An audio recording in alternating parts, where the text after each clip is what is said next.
Hello and welcome to another edition of the podcast. This one is a little unusual. I haven't done an episode like this before.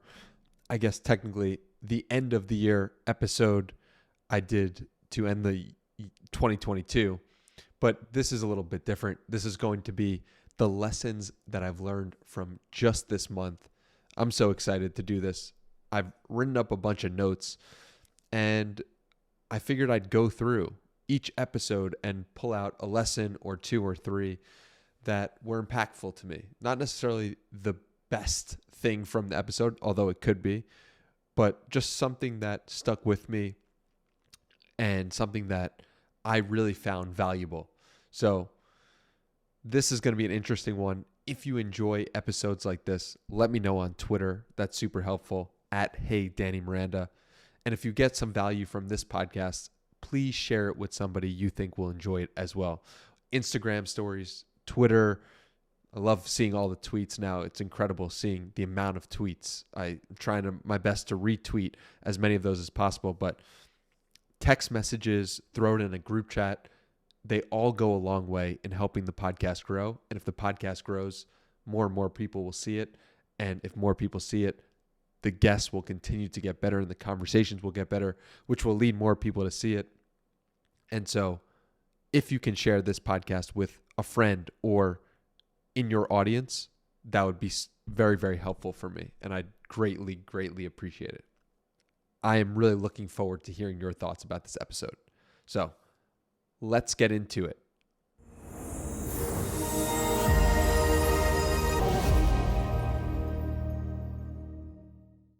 In episode 296, Noah Huisman, dear friend of mine, he suggested two things that have really stuck with me. One is that you build your soul by putting yourself in positions that require you to exercise some courage.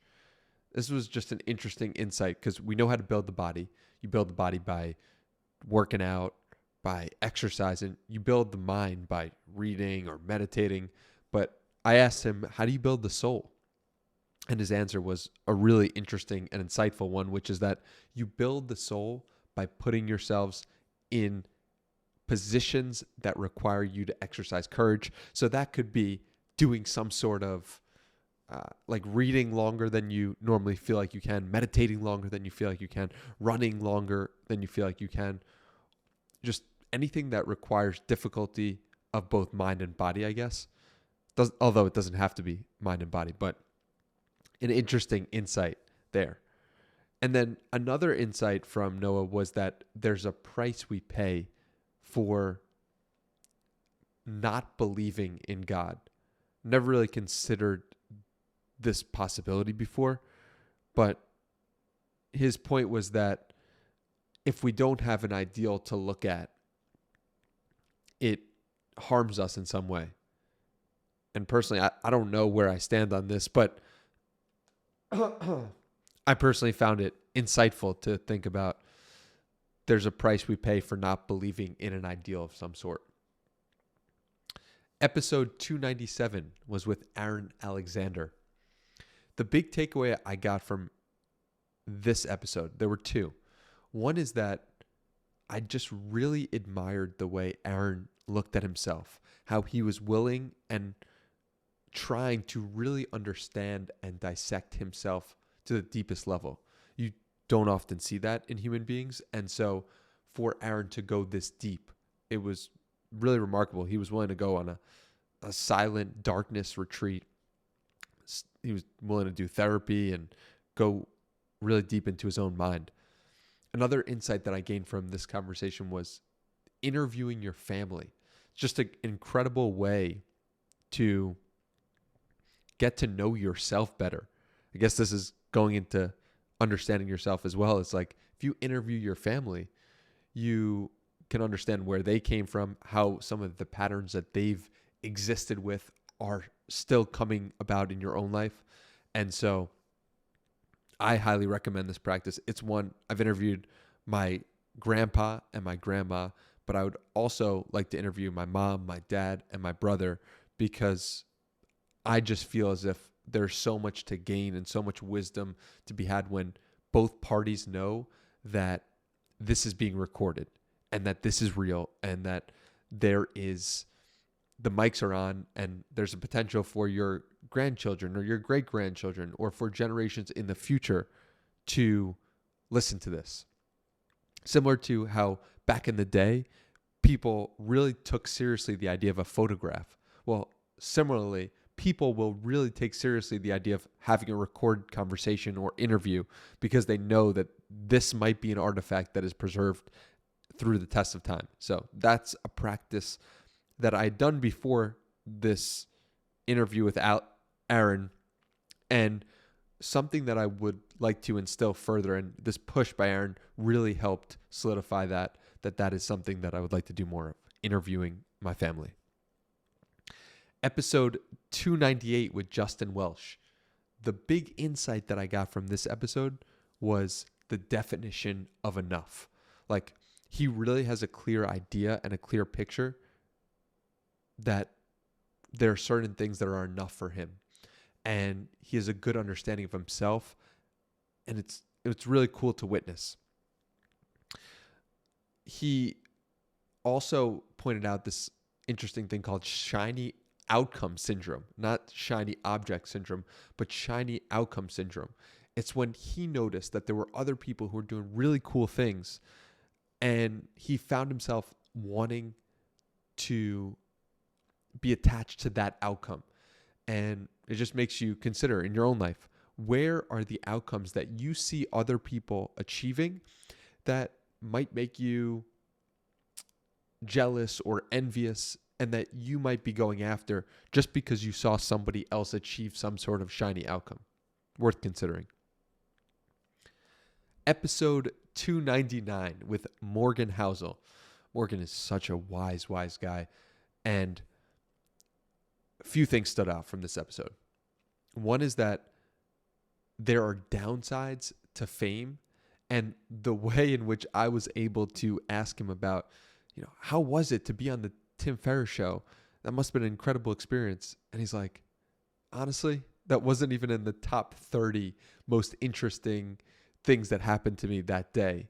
Was pretty much his response of like, it's so much more important that my family is healthy, that, I have good relationships, and basically there are more important things than being interviewed by Tim Ferriss. And that's really cool because I really look up to and admire Tim Ferriss as an interviewer and just as a creator, and just it's cool to know that your North Star or my North Star is not going to be someone else's, and also that he just has way more perspective on life for him to know that getting interviewed on Tim Ferriss is great and all, but it's also not that significant. It's not going to change the happiness of his life drastically.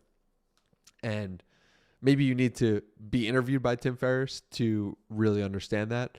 But I just find Morgan's ability to be at peace so remarkable, similar to Justin Welsh as well. Another insight that I got from Morgan was the importance of reading old newspapers. Having this as a common practice, I haven't instilled it, but I'm pointing it out now because I'd like to instill it. It's like, what are the old sources of text that you can look back on and say, yeah, it'd be really interesting to look at the Washington Post of 1920 or the New York Times of 1847. Like, what does that look like? What were the things that people valued, and what was the general sentiment around the things that we view as important today versus the things that they viewed as important then? I think just a helpful exercise to make you a little less concerned potentially about what the media is covering today is the most important thing, because maybe it's likely something that we don't know or haven't thought about. The last thing from Morgan, and I really could pick out 100 from the episode with Morgan, maybe not 100, but like there were 10 solid insights. But the last one I'd like to point out is that he had this great quote where I asked him one piece of financial advice he would give to everyone. And he basically said, plan on the plan not going according to plan. it's like if you study history, you notice that people will often have very poor indicators of what is going to happen, or very poor predictions of what is going to happen. Like 2007, very few people were predicting a collapse. Similarly, in 2020, very few people were predicting a collapse and then an apparent increase in the economy. So it's just a very difficult thing to predict where the world is going. And Morgan takes this into account when he is thinking about his financial decisions, which I really respect and admire. Episode 301 was with Grace Smith. Grace Smith is a hypnotherapist, a 7-figure hypnotherapist at that, and a couple interesting insights from her. One was that hypnotherapy is actually more effective than both meditation and psychotherapy. You would not think this based on how it is currently perceived in popular culture today. But I mean, I can attest that the Grace app, I use it and it is phenomenal. I was trying to go to bed last night. My mind was running a million thoughts. I put on the Grace app. Sleep Like a Baby that's the recording that I use, and it is phenomenal to help me get to sleep. It, like I told her, it works probably 95% of the time, and it's an incredible resource. So hypnotherapy is more effective than meditation and psychotherapy. Crazy killer insight there. And then the second one was that she started charging 7 figures because a client of hers suggested she should 10x her rates, with the premise being that people spend 7 figures on a yacht. People spend $1 million on a yacht. So why shouldn't she be charging that amount? And she basically looked at a list of yachts on a website and was like, I'm worth more than that. And that was an unlock for her of like, okay, if people are going to spend $1 million on this, I know what I'm offering is more effective, can help people lead happier lives than what they're potentially trying to seek on a yacht or just a yacht in general. So she went ahead and she raised her prices because of that. And I found that amazing and insightful and really interesting, that sometimes someone else has to believe in us before we believe in ourselves to that level. I mean, I can imagine you charge $100,000 for your service. That seems like a lot. And then you charge $1 million now, and it was only from one of her clients giving her that push. So I think it's worth asking, like, in your own life, who can you give a push to who is really talented or who should be doing more in certain areas? If someone comes to mind, give them that push. Episode 302, Austin Rief from Morning Brew. Oh man, oh man, oh man. He is incredible. And a couple of insights stood out from this episode. One is, it's not saturated. Here's a quote from him. 2 years ago, if you had said, hey, I'm going to make a podcast on the stock market, I'd have told you there's 100 people doing that. That's not going to work. But we go and we see the All In podcast has risen in popularity and excitement. And the truth is that great content is content your audience loves. And so it just goes to show there's always a way, even if in the category that you are thinking is unlikely to actually work. I mean, I don't know if that's actually true, but because I'm thinking immediately of the example of a newspaper, where a newspaper is something that I'm having a very difficult time imagining a newspaper being successful in the modern media landscape. But I think it's because, like I mentioned to Austin on this episode, it was like, we are currently in the internet, and the internet as a whole is a very new thing. Listening to this and you grew up with the internet, you're thinking, like, the internet's old. Like, I've been on the internet probably for 15, 20 years at this point. So you might not be thinking that it's new, but imagine if the newspaper industry was 15 years old. I don't even know when newspapers started. So I think we're in the relatively early stages of the connected internet. And I think because of that, you can see a lot of things work. And there are a lot of experiments that haven't even been tried yet. It's a really exciting time to be an internet entrepreneur. And if you're listening to this, you probably are or might fall into that bucket of at least somebody who is as well. So yeah, I think it was a helpful understanding when he pointed that out, that we're just very early in this medium of the internet and that we should be doing a lot more experiments. On that same point, he mentioned that his challenge for the episode was listening to How to Start a Startup. This is a YC podcast where Sam Altman leads a class and he teaches it. And I'm 2 episodes in right now. It's phenomenal. I recommended this to friends already, and I'm already thinking about some of the stuff that Sam talks about, and I'm excited to check out the rest of the podcast series. I believe it's like 16 or 20 episodes long. How to Start a Startup is something that I'm going to be spending more time on because Sam Altman was teaching that class, I think about 10 years ago, if I'm not mistaken, and now he is leading OpenAI and ChatGPT to new heights. So pretty incredible what he's done. He's probably taken all the lessons that he was teaching back then and now simply doing them in his new startup with OpenAI. Or it seems new if you haven't been paying attention, but I guess it's been going on for the past 7 years. So exciting stuff. Episode 303 was with Dr. Anthony Gustin. Got incredible feedback on this, really hit people at a deep level. One important insight I got from this episode was about working hard and doing hard things. This is a quote from Anthony. It's not like I was optimizing to not work ever again, but I thought it would get easier.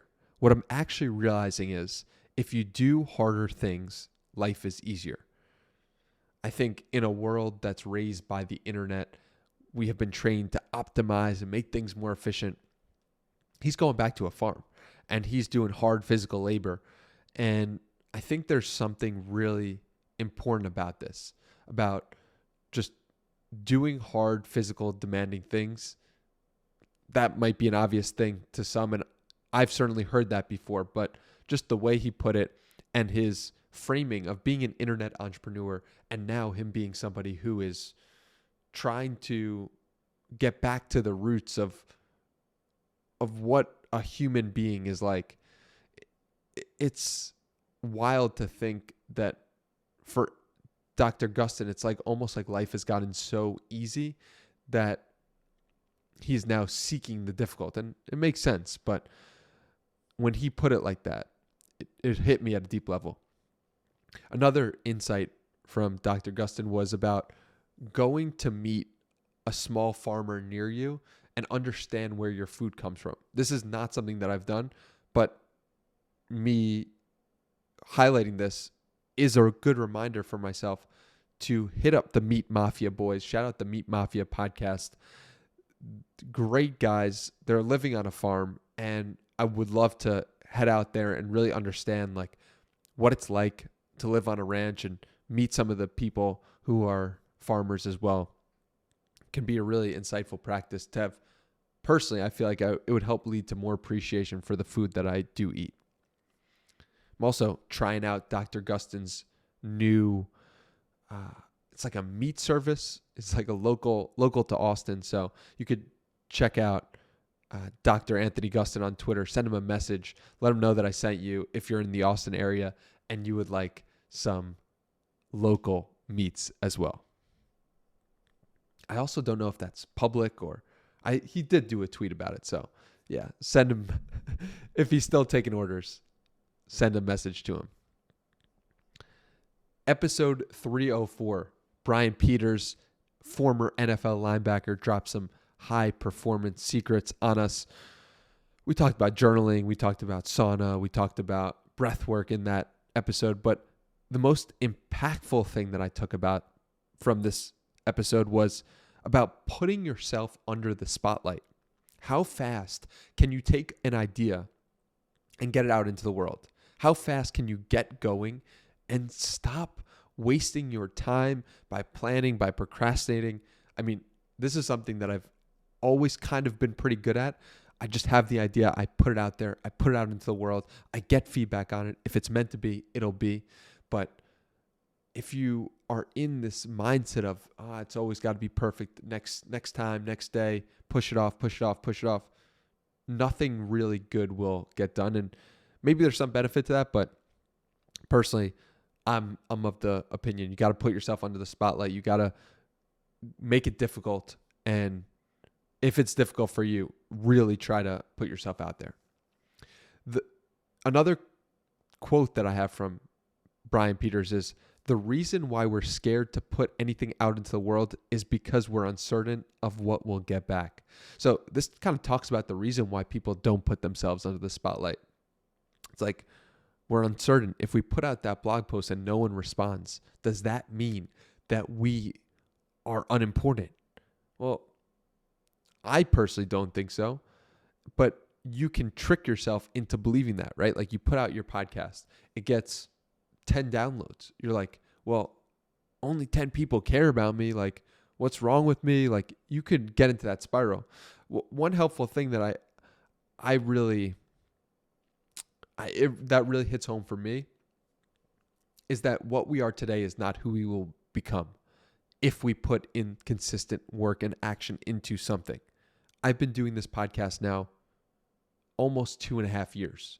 It's like, it is day one for this podcast, but it's like, I could not communicate myself like this 2.5 years ago. It would be impossible.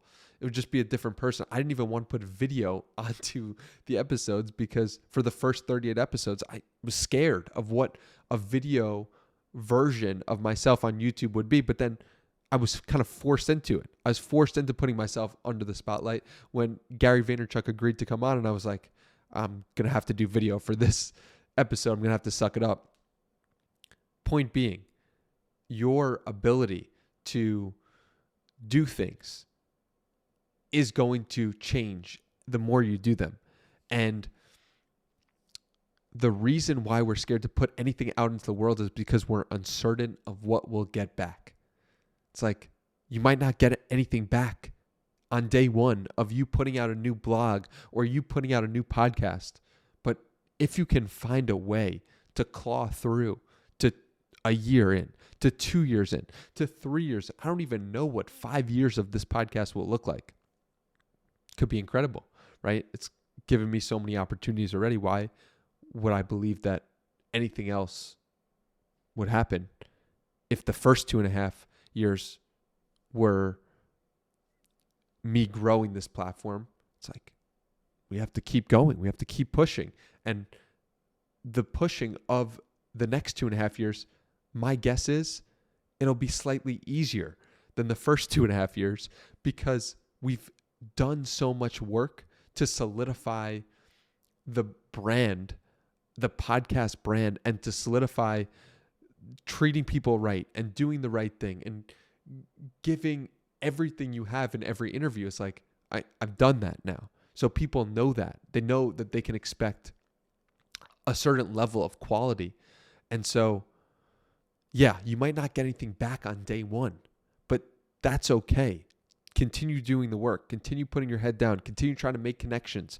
Continue trying to build your presence, and you'll be shocked at what you'll get back 2.5 years into it if you are consistent with it. This is a lot of fun, guys. I'm having a great time doing this. Let me know if you'd like me to continue doing these, and let's keep going.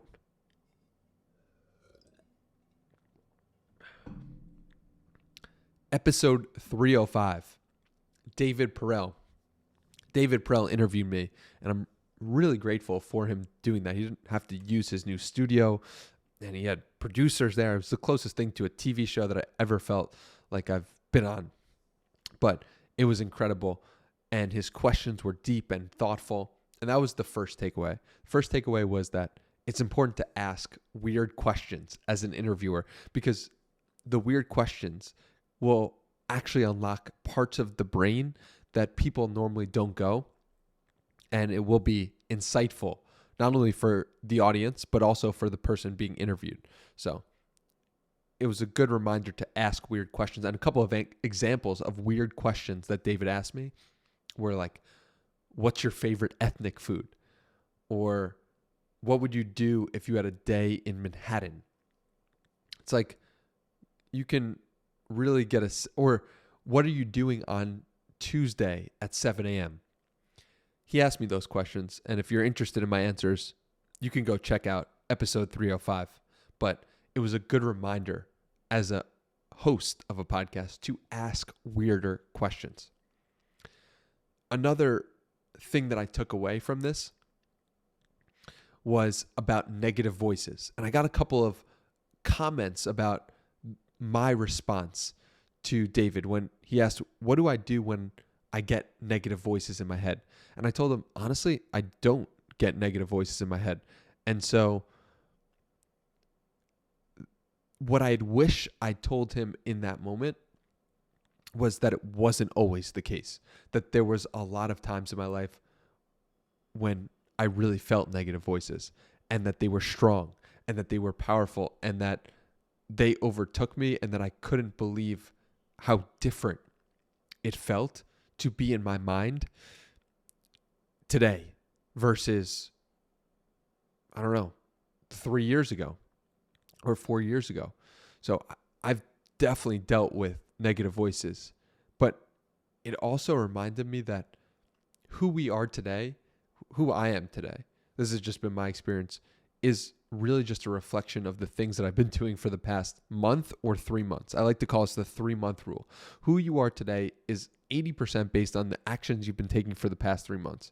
And I'm starting to think it might be less because I couldn't even remember the negative voices. And I'd been in Austin for about, I think, a month and a half when he interviewed me. And so it's like in that month and a half, I'd completely transformed, and the voice that I heard in my head was so rarely negative that it really stopped me, because I wasn't lying to David. I really didn't have negative voices, and I hadn't dealt with negative voices in a long time. But I wish in that moment that I clarified that negative voices are something that I've dealt with in the past. I've thought about quitting this podcast. I dealt with really upsetting and really dark thoughts in February of 2020 and September of 2019. It's like, I remember dark times, and how I pulled myself out of that was just meditating. Meditating was the start of it for me, where I started to meditate. Meditation was the key habit, where if I was meditating, I was doing the right thing. And that habit could help propel me to new heights.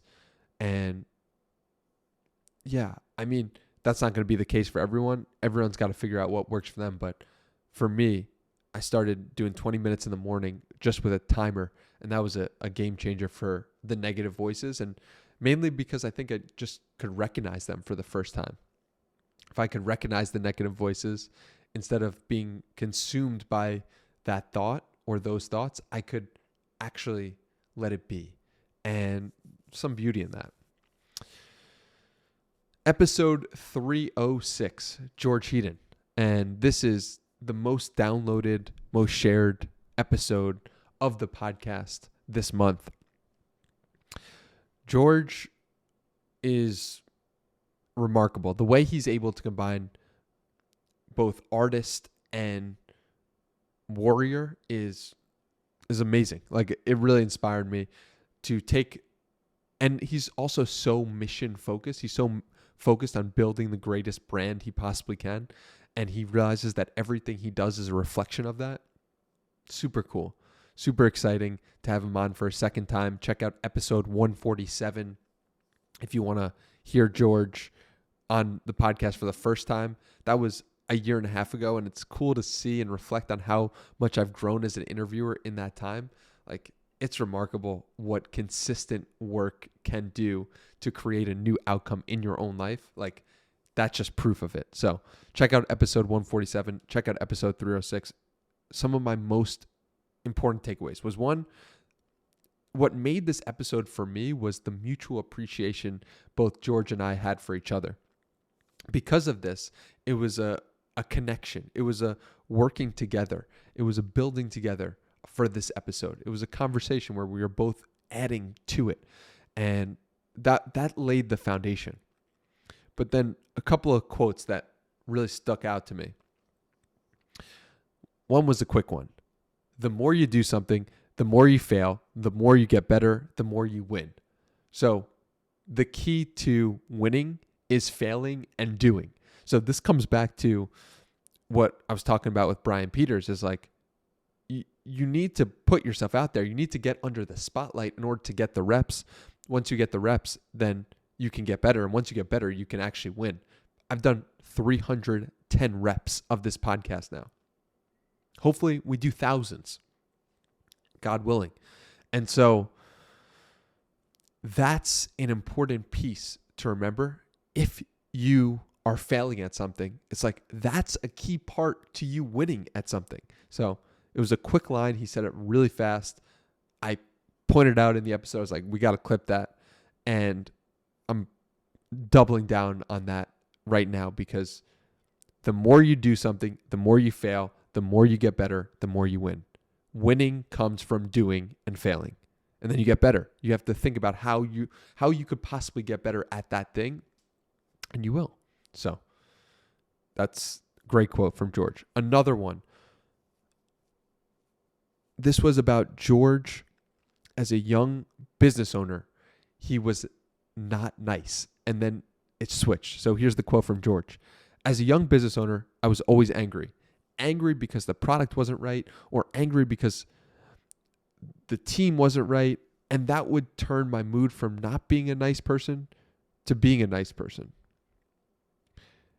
The key for all this was he started taking ownership. He started taking ownership of the product, the team, the factory, all of it. He, at one point, the reason why he was angry was because he was upset at himself, but he wasn't recognizing that. And so it is interesting how us being kind to others is often based on the amount we are able to take responsibility ourselves. Something to consider. And it's something I've also noticed in my own life, where the moments that I've been doing 75 hard, done 75 hard 3 times. If you want more on that, check out episode 147 with George, or episode 137, where I give some tips and tricks. It was a short little episode, I believe. But what's interesting about doing 75 hard is that I've noticed the times in which I've done it are the times in which I've been kindest to others. And hearing George talk about it like this really puts it in perspective why that is. I was kinder to others because I was being kinder to myself, because I was taking responsibility for myself. So I was taking responsibility for my fitness and reading and my personal development, and doing all of that made me a lot nicer and kinder to the people in my life. So interesting insight. You might not think that becoming disciplined or taking ownership can make you kinder, but that's exactly what I found.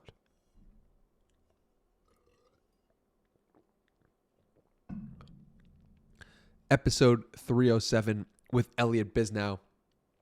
The key takeaway from this incredible conversation was about presence.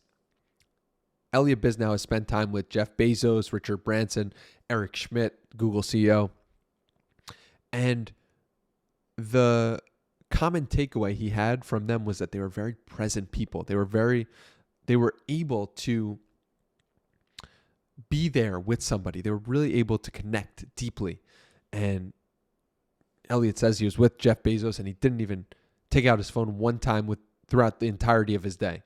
And so for Elliott, that was a good reminder of like, well, if Jeff Bezos has way more responsibilities than me, but that doesn't mean he is way busier. It means he has a greater understanding of how to put everything in its appropriate bucket. And what was most important was for Jeff to be there with Elliott, or with the people Elliott was with in that moment. Good reminder for yourself potentially is like, how much am I spending time really sitting with somebody, being with them? It's worth asking. Another thing that I took from my conversation with Elliott was that good questions are within your own zone of competency. And what I mean by that is that Elliott talked about how when he was interviewing the Google CEO, he asked him all these complex questions, but he couldn't actually add to it. He couldn't actually follow up appropriately because he didn't know what the Google CEO was talking about. And so it puts it in perspective that if you want to be a good interviewer, you really need to ask things that you could potentially understand the answers to, so you can ask questions that make sense. And it's also a good reminder to increase your own zone of competency to the best of your abilities. It's like, well, if I'm talking to an AI researcher and I don't know anything about AI, well, that's going to be a difficult conversation for me to ask pertinent follow-up questions. Maybe the answer is like, take an introductory AI course, and then I'll have a much deeper understanding of the topic, so that when I talk to that researcher, my zone of competency for interviewing him will be much higher, and I can ask better follow-up questions and thus have a better interviewer, not just for him, but also for the audience as well. Episode 308 with Dickie Bush. Dickie's a dear friend of mine. He appeared on episode 21 and episode 110 of this podcast. And if you want to see the improvements as an interviewer, those are both very apparent there. So check that out. A couple of insights. One was the story that Dickie told about working and seeing his boss or one of his colleagues ask for permission to his son's Little League game. And this person got denied. And this person was, I believe, in their 30s. And Dickie was working and could see himself being in that position later on in his career. And he's like, well, if that's the future that I'm working towards, what am I doing here? I can't do this forever. And so a couple of different things there was, one, he didn't go ahead and quit his job immediately, but he just noted it in his head of like, I don't want to end up with that future. And so knowing what you don't want is really powerful, because it doesn't mean you have to make rash decisions, but it does mean you can prepare more effectively for where you're going to go. And then another good insight from Dickie was that more people need to be more specific if you're building on the internet. This is something that I've struggled with for a long time. You know, this is the Danny Miranda podcast. This isn't the AI podcast or the technology podcast or the creator podcast. This is everything I'm interested in. And I mean, perhaps the specificity is on Danny Miranda, me as a person, but maybe it's not. And so I think it's worth asking yourself and worth considering, how can you be more specific if you're building on the internet? Because you think that when you are more specific, it actually leads to less people. But in truth, being more specific allows you for the people who are attracted to your message to see it more clearly.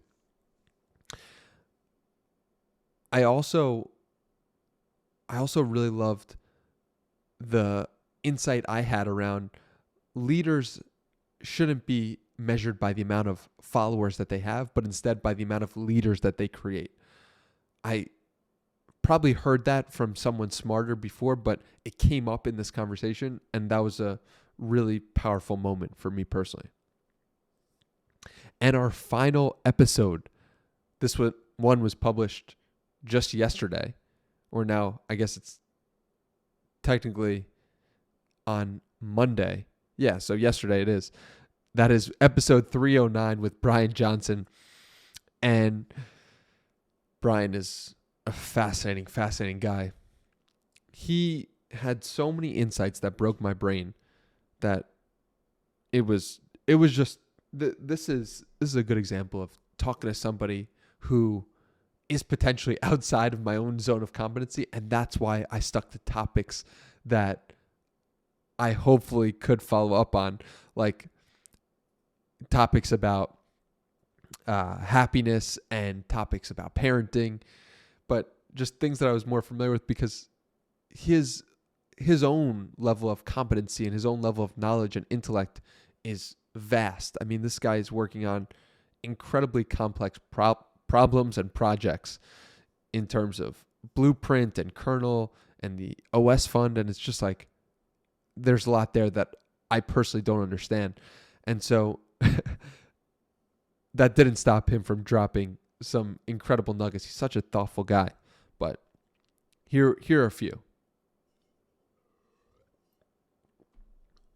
One is that we can't predict how human beings are going to change over the next 30 or 300 years. So we should prepare for adaptability, not necessarily knowing the map, because we can't possibly know the map. The map is unknowable. And along the same lines, there will be more events that break our brain over the next decade than ever before. I mean, you have one of the smartest. Bryan Johnson, to me, seems like one of the smartest people in the world. And he's telling you, or telling me, and us, that there are going to be more events that break our brain over the next decade than ever before. Just sit with that for a second. Like, that's wild. That is absolutely wild. I don't know what to make of that. I believe the future is probably something that we can't even imagine. And I wonder, but the thing about this, I wonder, like, if you took someone from 1980 and you brought them to 2023, would they be so shocked at the future? I don't know. Would they be so shocked that it would break their brain? FaceTime would probably break their brain. Electric cars might break their brain. How many things from 2023 would break the brain of somebody from 1980? I'm not sure. But now imagine going from 2023 to 2033 and the amount of innovation breaks our brain because of AI and innovation in general. Like, that's a wild future. I don't even know how to act on that. But Bryan's response to that is we should act on that by being prepared to be able to adapt. So it's an interesting and scary proposition. And maybe a more practical takeaway from the Bryan Johnson episode was that we are all doing things that are negatively affecting us at all times. So we should figure out how to create alignment within self. Meaning, like, I ate some popcorn tonight. Is eating popcorn the best thing for my health? Probably not. Like, I know that to be true, but I enjoy it. So I do it. And Bryan's whole thesis is like, well, why? Why are we doing things that we don't enjoy? Or not that we don't enjoy, rather, why are we doing things that are negatively impacting us? Like, that doesn't really make sense. And my answer to that is, well, we enjoy them. But his answer is like, well, wouldn't you enjoy becoming the greatest version of yourself? And he's right to some respect, but yeah, it's an interesting balance we all need to figure out is like, how much are we doing things that are negatively affecting us and how much are we doing things that we're enjoying in the moment, and how do we balance that most effectively? Because for Bryan, he's going full 100. He's going 100%. He's going to become the best version of himself, and he's living proof of it. He's measuring everything there is to measure about himself as a human being. I'm not going to that extreme, at least not right now. I'm not ready to take that step and completely stop doing everything that could potentially be negatively affecting me to 100% degree. I'm just not willing to go to that extreme. But it is worth asking myself, in what ways am I hurting myself that I can stop to some degree? So stop doing that is. That is the recap from this month's episode. Let me know if you guys enjoyed this. I'll do more of them. It's, I'm putting out 3 episodes a week. It's currently 1 a.m. So we are rocking and rolling, and probably will get this out in the next couple of hours. man, oh man, it's a lot of fun doing something you love. It's a lot of work too. And so if you made it to this episode or this point of the episode, like share this episode with a friend or share one of the episodes that you enjoyed with a friend or on your Twitter or on your Instagram stories. Share it away. That's my one ask. Thank you so much for listening. I appreciate you so much. And until next time, which will be tomorrow, I'll see you soon. Peace.